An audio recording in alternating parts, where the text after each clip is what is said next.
Hi, sexy. Ah, beautiful man. How are you? I'm really, really well. All the better for seeing you, mate. Firstly, I just want to say it is such a privilege to have this conversation with you at this point in your life. I want to thank you for this film. I saw it the day it came out, and I went and saw it again by myself at the cinema today, just so I could feel what I felt the first time, and I got so much more from it.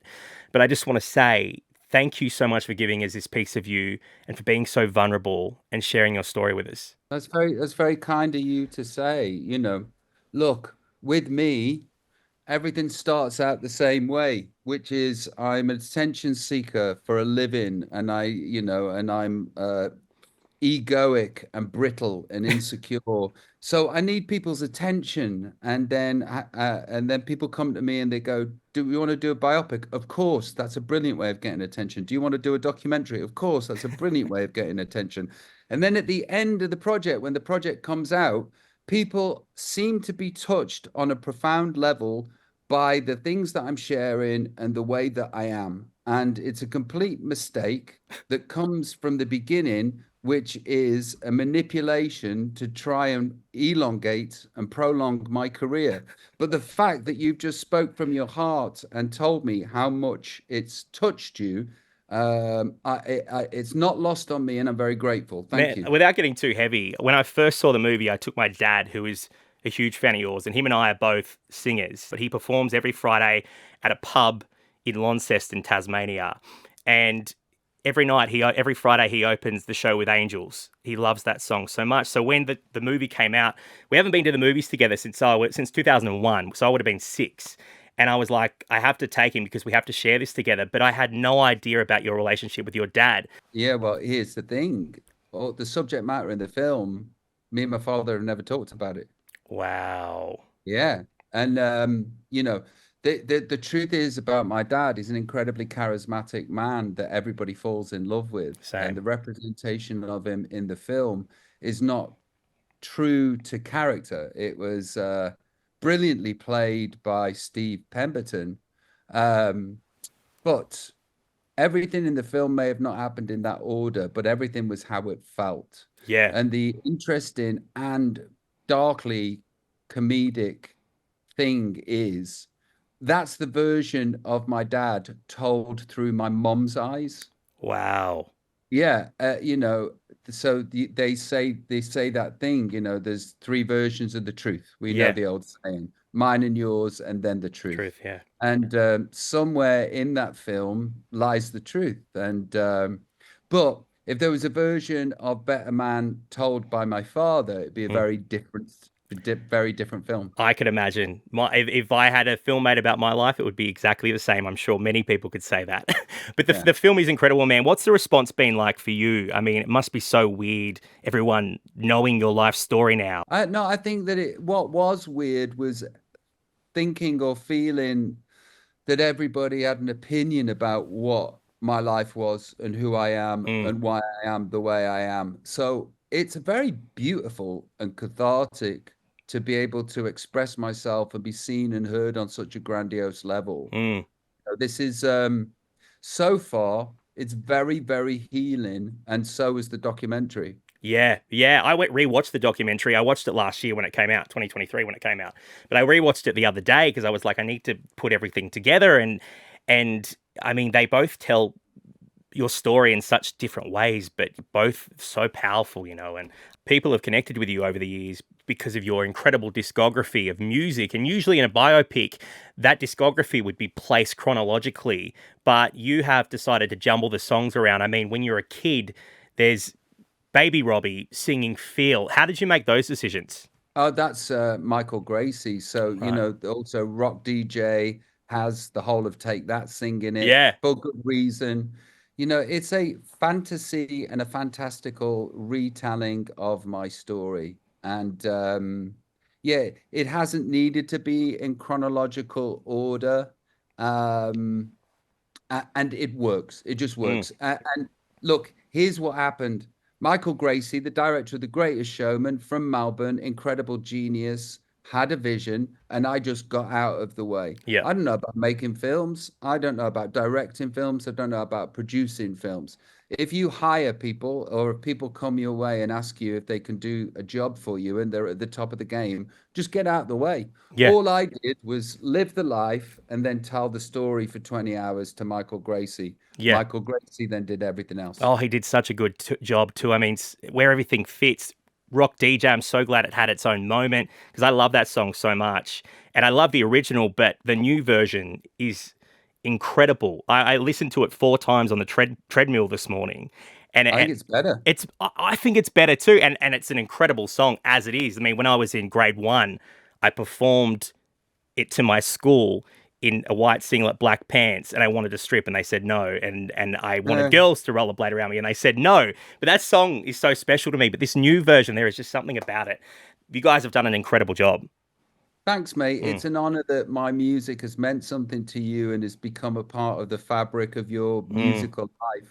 It, That means a lot to me. Thank you. it really has. Did you write something beautiful in the 90s when you were with Nicole, or that was just for the film that where it was placed? That was just for the film. Right, The actual first song I wrote with Guy was Angels.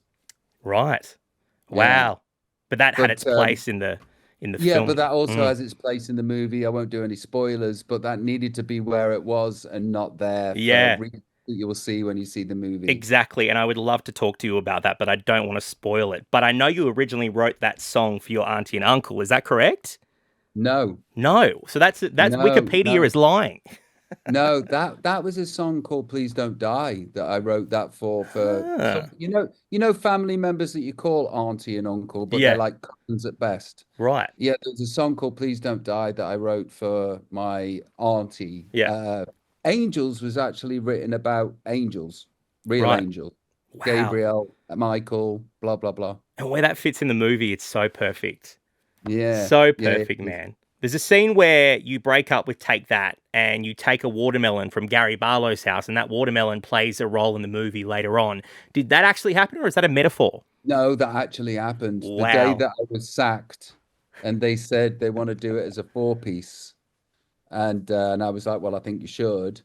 And as I got up, there was a table full of snacks. It was in a rehearsal. The actual real place was a rehearsal room. We were Right. rehearsing for a tour. And I looked over at this table full of snacks, and there was a watermelon. I picked it up and I said, "Can I take this?"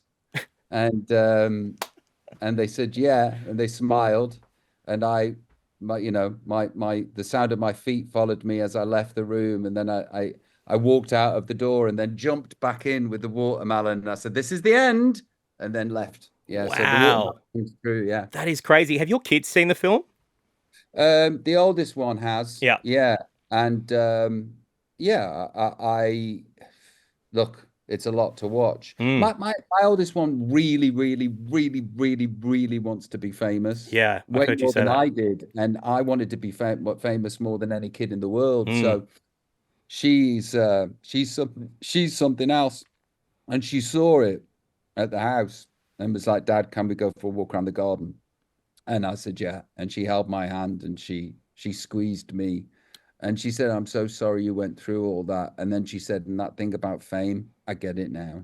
Wow. And it was a nice daddy daughter moment. And I was like, "It's okay, baby. I'm all better, and you don't have to be sad that I went through that." Wow. I wouldn't be who I am today, and you wouldn't be here if I hadn't have done all of those things. Daddy's okay now. This is a safe place for you. That's beautiful, man. That is so Yeah, cool. Wow. yeah. What a great way to tell her, too. Obviously, you are played by a monkey, this CGI monkey everyone is talking about. Was there ever a conversation around someone else playing you? And would it have always been John O'Davies, or is there someone you've always thought I'd love them to play me in a film? I was going to play me. Oh, I love that because sometimes it's hard, especially with someone like you. You are such a character, and there's no one like you. So, and I watch a biopic, and I'm like, no, that's not Robbie. I'd struggle with it. Yeah, I Yeah. was I was going to play me. And then I would have needed to be away from my family for 3 to 4 months. Mm. And my wife doesn't want that for me or us, and I don't want that for me or us either. So, and it was during COVID Mm. when we weren't safe and the world seemed to be incredibly insane. And there's something about an insane world. You need to be with your family just in case anything kicks off. So in the Yeah. end, it wasn't me. And it was always going to be John O'Davis, who does a sensational job. Oh, he's such a good job. And obviously, it's him in the motion capture suit. But there's these moments, and I'm talking about when you sing something beautiful for the first time when you're writing it. How did you, I don't know, how did you convey that emotion when it's not actually you in the suit, but it just comes across so authentic? When you were singing that, how in the a cappella, how did you do that? Uh, did I sing that one, Michael? Did I sing something beautiful? Yeah. Oh, okay. Well, because some of it, Yeah. because now my voice, the timbre of my voice is much deeper than it was when I started to Mm, sing. So I had a very much higher voice than I do now. yeah. And so there is actually somebody doing me in a lot of the movie. In a lot of the movie, that's not my voice singing. Right. In Something Beautiful that you mentioned, that is actually me. I've just Yeah. reliably been told. And I guess I'd seen the movie. I know what it needed to be. I know what it needed to sound like. And I'm an actor. I've acted at being a pop star for the Yeah. last 30 plus years. So it's what I do. Yeah. Was there anything that didn't make the movie that you would have liked to have made the movie? Yeah, Yeah. there's so much that it didn't make the movie, but it only didn't make the movie because we couldn't fit it in, not because I was too embarrassed or ashamed to put it in. Right. But there's so many stories that unfortunately it would have had to been a 5 hour film to fit everything in, Yeah. and hopefully it does good. And then there's a better man too. We shall see. Love that. That'd be good. I wish that Carleen, is it Carleen from the pub? I was hoping that would Oh, Maureen from the Maureen pub. from the pub. A pub. I would. I wish I was hoping that would make the movie. Unfortunately, it didn't. Yeah, yeah. There's a lot of those kind of stories that didn't make it. Yeah, Yeah. but like when I was 17, there was a contract out on me to kill me, and I used to sleep with a gun underneath my pillow. And Wow. a lot of my life was kind of terrifying because people wanted to hurt me a lot, and Yeah. none of those stories made it. But maybe Wow. for another film. Bro, God. Well, I'm being told I have to wrap up. We only have 15 minutes. But as a massive fan of yours, I have all your albums on vinyl that are released.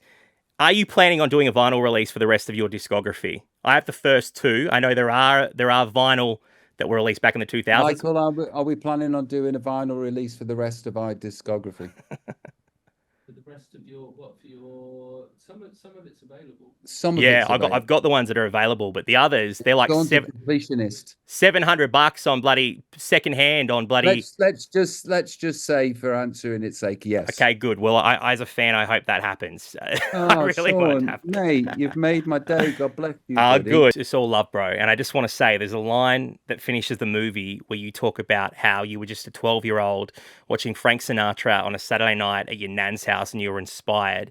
And I just want to say, as a 12-year-old who would watch you on a Saturday night at my nan's house, thank you for your music and thank you for sharing this film with Oh, us. It is so special and bless you you. should be so proud.